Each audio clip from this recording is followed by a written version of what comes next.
Like people talk about runner's high or any type of high from doing cardio for a long period of time. And it may just be because I've never done it long enough to feel some sort of high. But I mean, I've convinced myself after like 5 or 6 miles, I'm like, this is it. And then at 2 minutes later, I'm like, no, this is not it. This is just me being hungry. But like, what is an actual high like from doing long distance cardio of some sort? What does that feel like?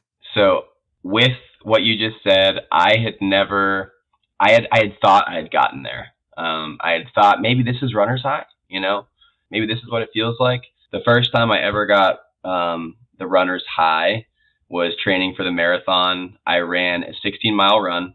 I'd never run over 10 miles.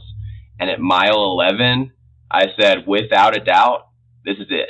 You go from being like, oh my gosh, I'm dragging my feet. Why do I have to run this far? To suddenly it is no longer hard. Your body kicks in and says, this is what we're doing, I guess. This is what we're supposed to be doing. Yeah. So we're going to make it fun. And you get this, it's like a lightness about you, where it's almost like having an epiphany. And it's just like everything makes sense. And then just suddenly you start smiling and you're running down the street and you're 11 and a half miles in. You're like, I don't really know why I'm enjoying this. I thought it was a hoax. I thought it was a myth.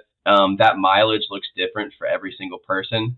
And so really the only way to find it is to really push those miles, and find it for the first time. But once you find runner's high for the first time, I promise it is very hard to stop running.